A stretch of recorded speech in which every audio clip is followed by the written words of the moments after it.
আপনারা এই মেলা দেখলে বুঝবেন যে এখানে আমাদের দেশি ফলের যত বিদেশি যে সমস্ত ফল এখানে উৎপাদন করা সম্ভব, অতীতে যেগুলি আমরা আমদানি করতাম এগুলিও এখানে উৎপাদন শুরু হয়েছে। সুতরাং আমাদের আমদানি কমেছে এবং আগামী দিনে আমি আশা করি আমদানি করতে হবে না।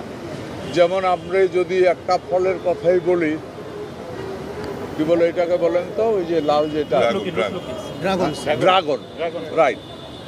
আসেন আপনি ড্রাগন ফলের কথা, আজ থেকে 2-3 বছর আগেও কিন্তু আমরা ড্রাগন ফল ইম্পোর্ট করতাম। এখন আমরা স্বপ্ন দেখছি, চিন্তা করছি ড্রাগন ফল বাংলাদেশ থেকে রপ্তানি করার। যদিও এটা বাইরের একটা ফল, কেন আমরা এই সাহস পাচ্ছি? আমাদের ওয়েদারের কারণে এখানে যে ড্রাগন ফল উৎপাদিত হয় অত্যন্ত টেস্টি, যেটা বাইরের ড্রাগন ফল এত মিষ্টি বা এত টেস্টি হয় না।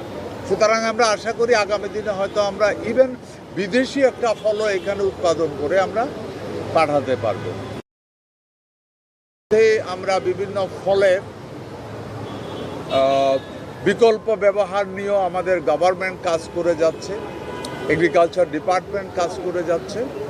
আপনারা এখানে গেলে দেখবেন কাঁঠাল দিয়ে বিভিন্ন ধরনের পিঠা থেকে শুরু করে সিঙ্গারা, চমচা থেকে শুরু করে সব কিছু তৈরি করেছে, কাবাব থেকে শুরু করে।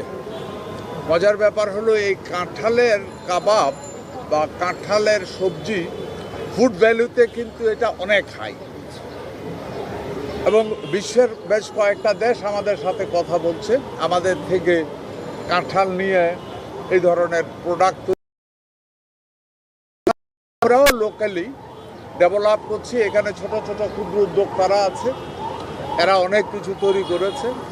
এক কথায় আমি বলতে পারি বাংলাদেশ আগামী দিন অলরেডি এরই ভিতরে আম, আনারস, কাঁঠাল রপ্তানি শুরু হয়েছে। এই বছর বোধহয় আমাদের কাঁঠাল রপ্তানি আরও অনেক বেড়ে যাবে। আমরা চায়নার সাথে একটা কন্ট্রাক্টে আসছি। আগামী দিনে ফল বাংলাদেশের one of the strong export item হিসাবে খুব দ্রুত সামনে এগিয়ে আসবে এই আশা করছি আমরা। এবং আজকের এই মেলার উদ্যোক্তার কৃষি মন্ত্রণালয়ের প্রধান মূল কাজটাই হলো মানুষকে আরও চাষের জন্য এবং কেনার জন্য উৎসাহিত করা, এবং রপ্তানিকারক যারা আছে অনেকেই হয়তো এখানে আসবে, এসে তারা তাদের সাপ্লায়ার খুঁজে নিতে পারবে।